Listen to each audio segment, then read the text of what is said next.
কার সঙ্গে কথা বলবে? আল্লাহর সঙ্গে কথা বলবে। পৃথিবীতে আল্লাহর সঙ্গে কথা বলার রাস্তা একটাই, সেটা হলো আল্লাহর কোরআন। সেটা হলো কি? আল্লাহর কোরআন। আল্লাহর কোরআন পড়বেন তো মালিকের সঙ্গে কথা বলবেন। কার সঙ্গে কথা বলবেন? মালিকের সঙ্গে কথা বলবেন। আজকে এই রাত হলো গুনাহ থেকে তওবা করার রাত। কিসের রাত ভাই? গুনাহ থেকে তওবা করার রাত। কেমন তওবা করতে হবে? তিনজন মানুষ রওনা দিয়েছে, প্রতিমধ্যে কোথায় যাবে? মুষলধারে তুফান শুরু হয়ে গেল। এই তিনজন মানুষ কোথায় ঢুকার মতো কোনো রাস্তা নাই। দেখতেছে একটা গুহা, এই গুহার ভিতরে তিনজন মানুষ ঢুকে গেল। ঢুকার পর এখন আল্লাহ পাক রব্বুল আলামিন কুদরতি ভাবে এই পাহাড়ের মুখের মধ্যে একটা পাথর এনে দিলেন। এই তিনজন ঠেলে পাথরটা দূরে সরাইতে পারে নাই।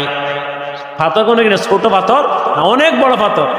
তাদের এমন কোনো ক্ষমতা নাই, এমন কোনো শক্তি নাই। কিভাবে এই পাথরগুলা তাড়াবে? এখন তিনজন একজন বলতে, তোমরা জীবনে এমন কোন নেকের কাজ করেছে কিনা?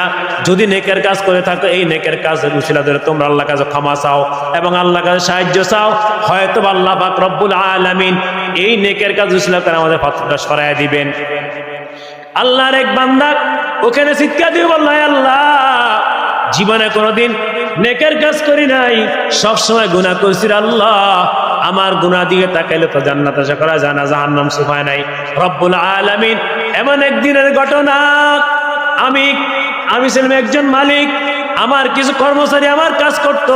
প্রতিদিনের কর্মচারীরা প্রতিদিনের তাদের কামের টাকা প্রতিদিন নিয়ে যাইতো। কিন্তু একজন মানুষ, উনি আধা বেলা কাম করছে, আমি তাকে আধা বেলা টাকা দিয়ে দিলাম, কিন্তু এই টাকাগুলা নিল না। কম দেখে ওই টাকাগুলা নিল না। আমি তার টাকাগুলা রেখে দিলাম। এই টাকা দিয়ে বকরি কিনলাম, বকরি কিনে বকরি বড় করলাম।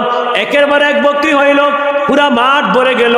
কিছুদিন পর ওই ব্যক্তি তার পাওনা চাইতে আসলো। আমি বললাম, এগুলা যা আছে সব তোমার, তুমি নিয়ে যাও।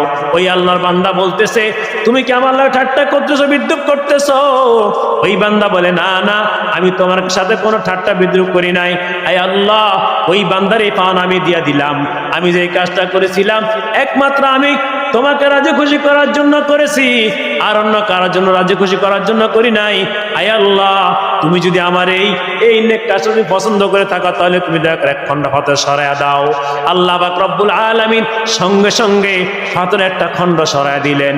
এখন একটু ফাঁক হয়ে গেল, কিন্তু বাইরের মতো কোনো রাস্তা নাই। দ্বিতীয় ব্যক্তি বলতে চায়, আল্লাহ, আমি এমন কোন নেকের কাজ করি নাই গুনাহ ছাড়া, আমার একই অবস্থা। আল্লাহ, আমি যদি জান্নাতের আশা করি, আমার জান্নাতের আশা করা যাবে না। আমার গুনাহ অন্য কোনো রাস্তা নাই। তবে আমার একটা স্বাস্থ্য বোন ছিল, আমি ওই স্বাস্থ্য বোনের সাথে প্রেম করতাম, ভালোবাসা করতাম। কিন্তু একদিন